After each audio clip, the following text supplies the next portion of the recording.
Yes, welcome. This is JB. I will take this peculiar opportunity to welcome you to this video. And first of all, to thank God for guiding us through. And in this new video, you're much welcome and follow from the beginning to the end. Remember to subscribe if you have not. And remember to comment and like our videos. Thank you so much. I will begin by reciting this particular poem before I do the analysis. And the poem is titled Building the Nation. It's a poem that most of us are aware of, a poem from East Africa Poems written by Henry Barlow. And this is how the poem goes. Today, I did my share in building the nation. I drove a permanent secretary, in fact, to a luncheon at the Vic.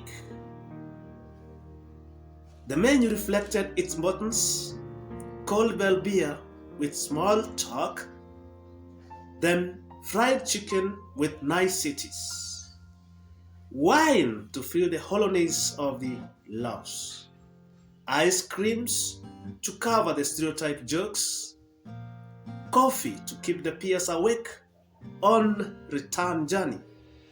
I drove the permanent secretary back. He yawned many times in the back of the car. Then, to keep awake, he suddenly asked, "Did you have lunch, friend?" I replied, looking straight ahead and secretly smiling at his belated concern that I had not, but was slimming. Upon which he said with a seriousness that amused more than annoyed me, "Mwananchi, I too had none. I attended to matters of state, highly delicate diplomatic duties, you know. And friend, it goes against my gain, causes me stomach ulcers and mind." He continued, yawning again. "The pains we suffer in building the nation." So the peers had ulcers too. My ulcers, I think, are equally painful, only they are caused by hunger, not sumptuous lunches. So, two nation builders arrived home this evening with terrible stomach pains, the result of building the nation in different ways. Yes, after reading or reciting the poem, I now go straight to the analysis. And now we have to consider the fact that we have the persona or the voice in the poem. And the voice in this particular poem, as we have understood, is the driver who drives the permanent secretary to a luncheon at the Vic. Now, it is a function where the PS is expected to participate in building the nation. Now, it is the role of the driver to do that particular function, to participate in building the nation indirectly, that he drives off the PS to that particular function where the PS enjoys more than the driver. And indeed, the poem is satirical. There is that satire that we get from this particular poem, that the theme could be officials should not be inconsiderate to their subordinates. Now we have to understand that the subordinate staff here is the driver, and the senior staff is the peers. So they should have a moral duty to see to it that their subordinates are given due consideration. It is not human that a criticism of a superior can be straightforward. It is not human at all, though it must be criticized. If there is need for him to correct his behavior, then he must be criticized. And we have to understand that notwithstanding that the driver far below a permanent secretary in rank has quite a lot to contribute to what we call nation building.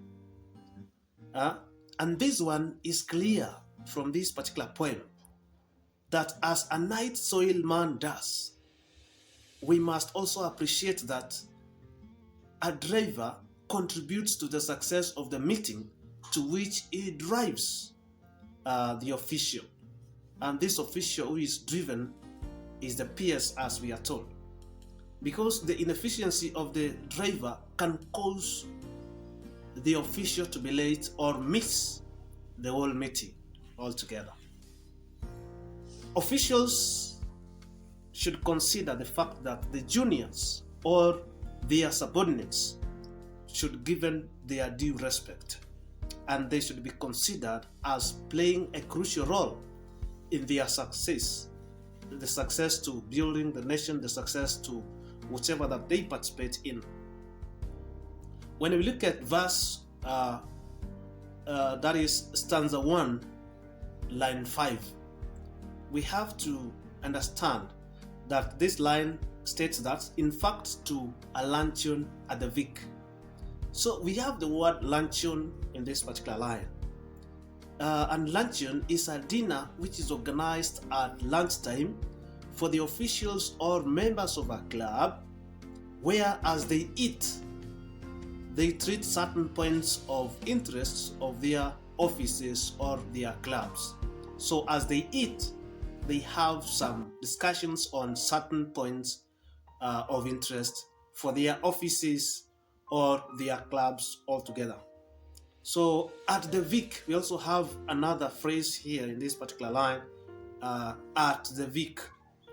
So this refers to Lake Victoria Hotel at Entebbe, and not necessarily there.